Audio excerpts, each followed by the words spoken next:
Peter Rosenberg said it. Caitlin Clark, they only popular because they white. It's craziness, man. Y'all are really bugging. Y'all have lost your damn minds. But she was a white girl from the middle of America. White girl from America, and obviously that's going to be polarizing to say the least. You cannot be a Caitlin Clark fan at this point as a black person. This is what is being said to us. And when we have our racial conversations, right? Oh, that's racist. Are you trying to say that people came out just because saw a white girl playing basketball? Just a few moments ago, ESPN made a shocking claim suggesting that Caitlin Clark's fame isn't about her skill, but her skin color. Because in America, if you're white and good, it's going to be bigger than if you're black and good, which that's challenged right now. Not her deep threes, not the records, not the sold-out crowds, but just the fact that she's white.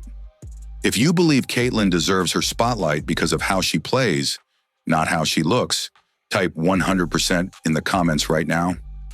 Because reducing a generational athlete to a racial headline, that's not analysis, that's disrespect.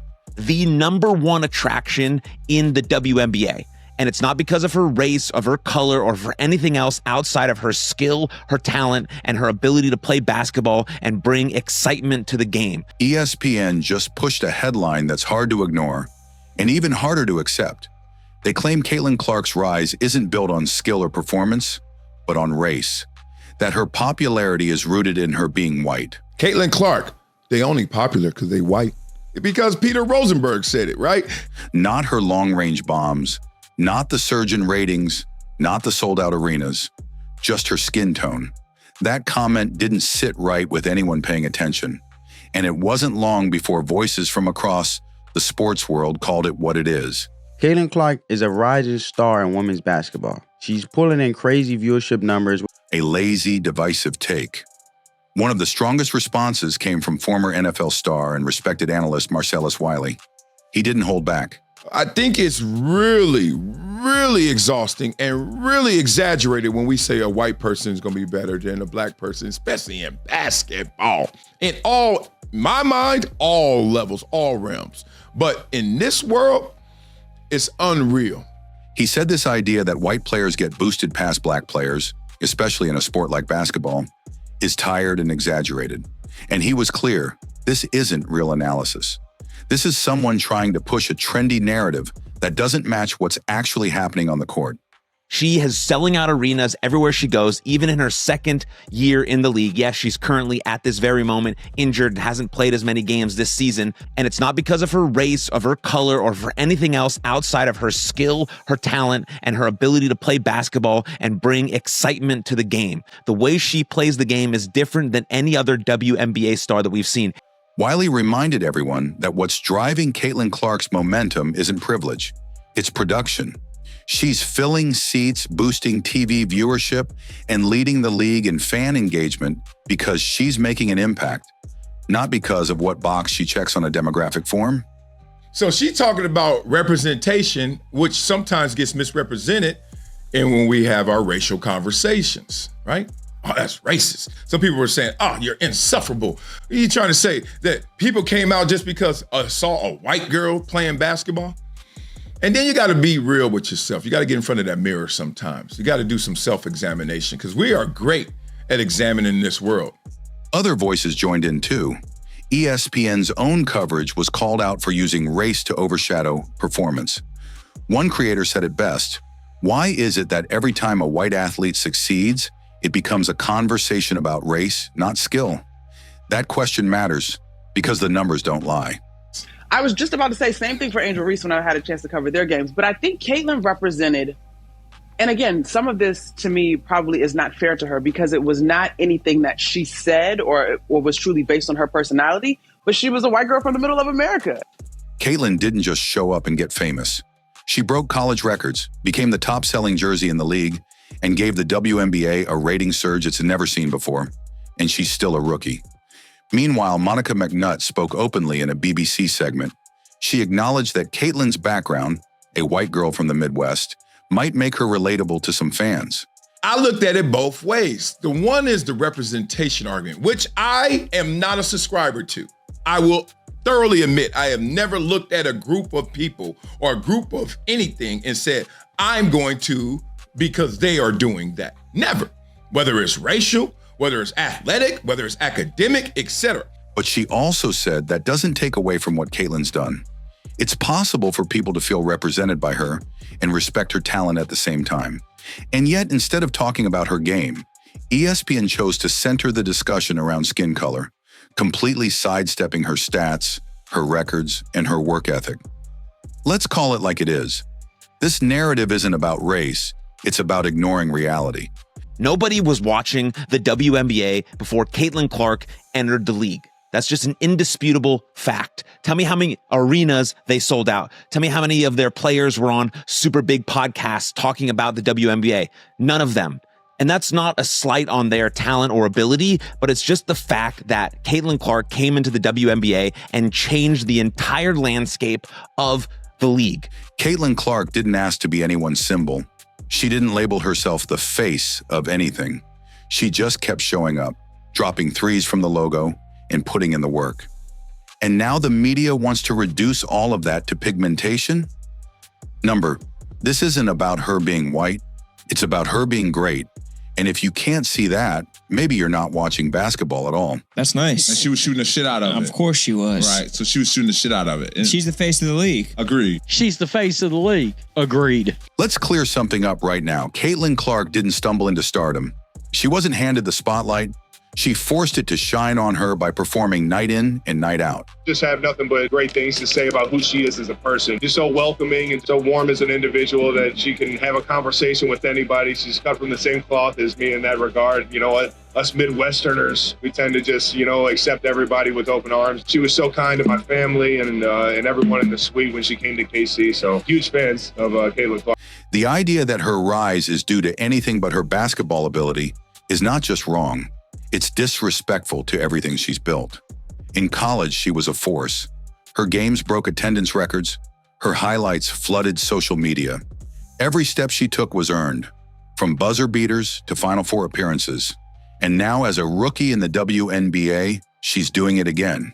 Caitlin Clark is the needle mover. She is the needle mover. She is the franchise player. And she was the MVP. She is the main draw. She wasn't the one who was full sprinting down the court. She didn't walk into a league ready to embrace her. She walked into one where many were waiting for her to fail, where every turnover was criticized and every bad quarter went viral. And yet, through all of that pressure, Caitlin kept showing up, kept improving, kept leading. She's not just playing the game, she's elevating it.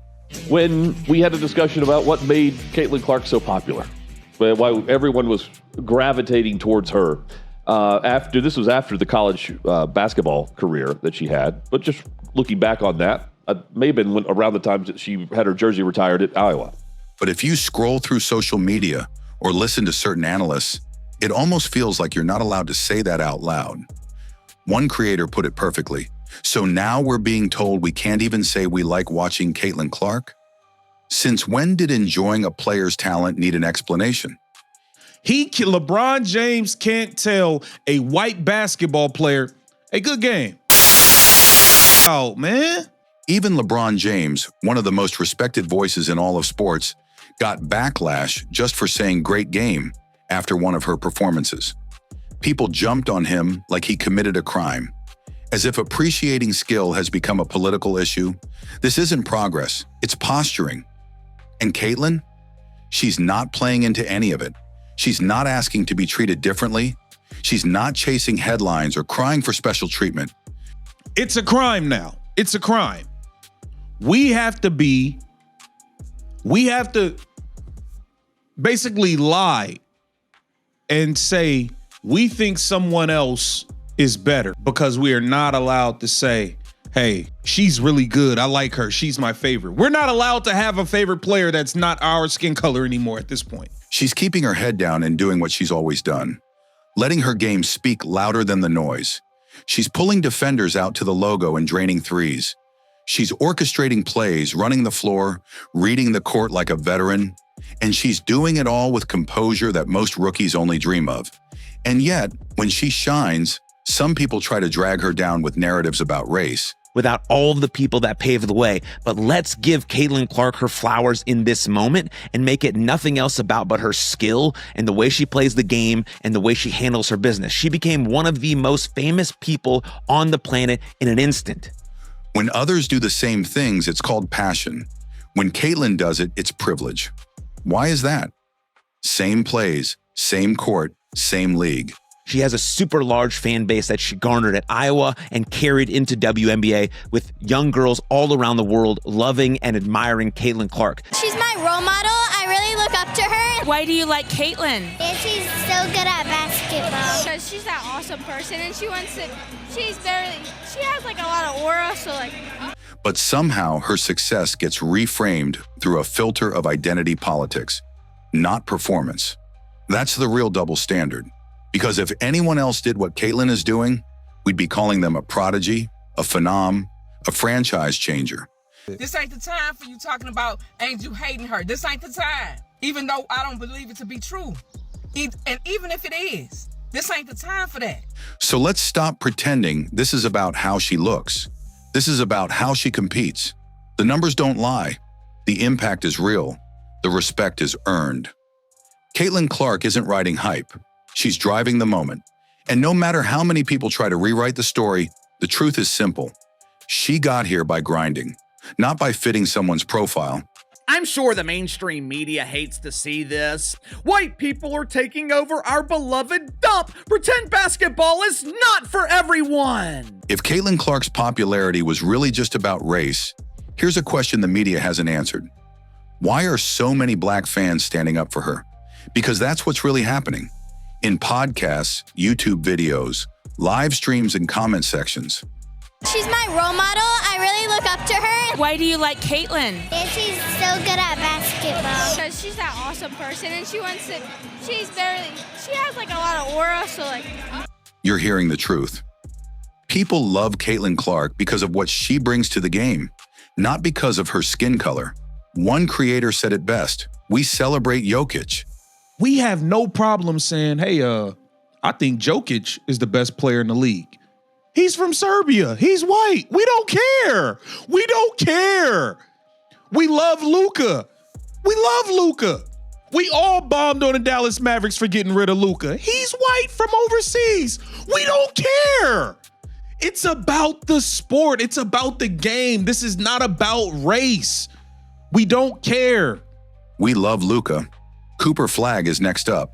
And now we're supposed to feel guilty about liking Caitlin Clark? Nah. These fans aren't confused. They're watching her drop 30-foot threes. They're watching her hustle every possession. They're seeing the passion, the confidence, the control. That's what real basketball heads care about, not the color of someone's jersey or skin. He's going to be a fantastic basketball player, and there's so many eyes on him because he's taking over a Luka Doncic spot. I mean, first in the Dallas Mavericks had Dirk, then they had Luka. Now they're trying to go to Cooper Flagg as the sort of standard bearer for their organization. But instead of embracing that, the media is pushing a narrative that makes fans feel like they need permission to root for her. One host said it straight up: "I'm being told who I'm allowed to cheer for now? You serious?" We're going to gravitate towards him because of race. We're all going to jump on the Cooper Flagg bandwagon. There's a big gap between those that are going to tune in to watch Cooper Flagg versus those that tune in to watch Caitlin Clark. Even when LeBron James gave her props, people jumped on him like he was betraying something. All he said was, "Great game." And suddenly, that was controversial. People always talk about representation this and representation that. The sword cuts both ways. Caitlin Clark is being followed by a lot of people who see Caitlin Clark as someone that might be like. And let's be clear, Caitlin Clark isn't the one bringing race into the spotlight. She's not using identity to build her brand. She's not claiming to represent anything but the game itself. And maybe that's why real fans connect with her. They see the grinder, not the symbol. I said a lot of things. One is that she's the all-time leading scorer in the history of the NCAA. I think that helps her popularity. The other is that she's different, right? Like she's a white girl from the middle of corn country in Iowa, and that's very different than what you'd expect. And it took sports. just took over sports. Yeah. Because in America, if you're white and good, it's going to be bigger than if you're black and good, which that's a challenge right now. They see someone who competes hard, takes the hits, and never makes excuses. Black creators are defending her not because she's white, but because she respects the game. And that means more than media spin. She shows up every night, puts in the work, and holds her own in a league that's throwing everything at her. And she's doing it without begging for sympathy, without calling out refs after every foul, and without making herself a victim. Make it long-term commercially viable. Two things. I think it has to show up in our storytelling, and it has to be encouraged by our families. Yeah. To me, right? And so covering the WNBA this past season, Caitlin Clark's rookie year, for all of the conversation that surrounded her, some which was fair and some which wasn't, the one thing that I cannot deny is the amount of little girls that were showing up to follow her, little girls with their parents, and the fervor and the energy there. Why her? Same thing. Why her? Well, I was just about to say same thing for Angel Reese when I had a chance to cover their games, but I think Caitlin represented, and again, some of this to me probably is not fair to her because it was not anything that she said or was truly based on her personality, but she was a white girl from the middle of America. And so she represented a whole lot to a lot of people, whether that is truly what she prescribed to or not. We can all say she is a dynamic basketball player and a force both on the court and the marketing sense. But I do think, same thing with folks that may have fallen in love with Angel Reese that she may or may not have agreed with everything they had to say either.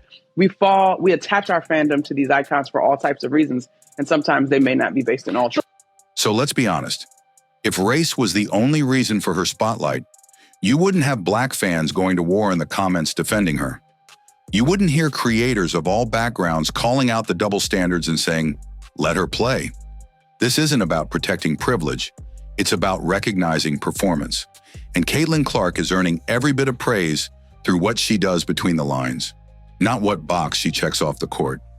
Let's stop. We have no problem saying, hey, I think Jokic is the best player in the league. He's from Serbia. He's white. We don't care. We don't care. We love Luka. We love Luka. We all bombed on the Dallas Mavericks for getting rid of Luka. He's white from overseas. We don't care. It's about the sport. It's about the game. This is not about race. We don't care. Pretending this conversation is about fairness or equity. Caitlin Clark didn't ask for the race narrative. She didn't push any agenda. She didn't beg to be the face of anything. She just came in, played her game, and flipped the entire WNBA on its head. From viewership records to sold-out arenas, she's delivering results the league has never seen. But instead of recognizing that, the conversation gets dragged away from the court, twisted into politics, race wars, and false narratives. And still, she never complains. She competes. She leads. She takes the hits, on and off the floor, and keeps showing up with her game doing the talking.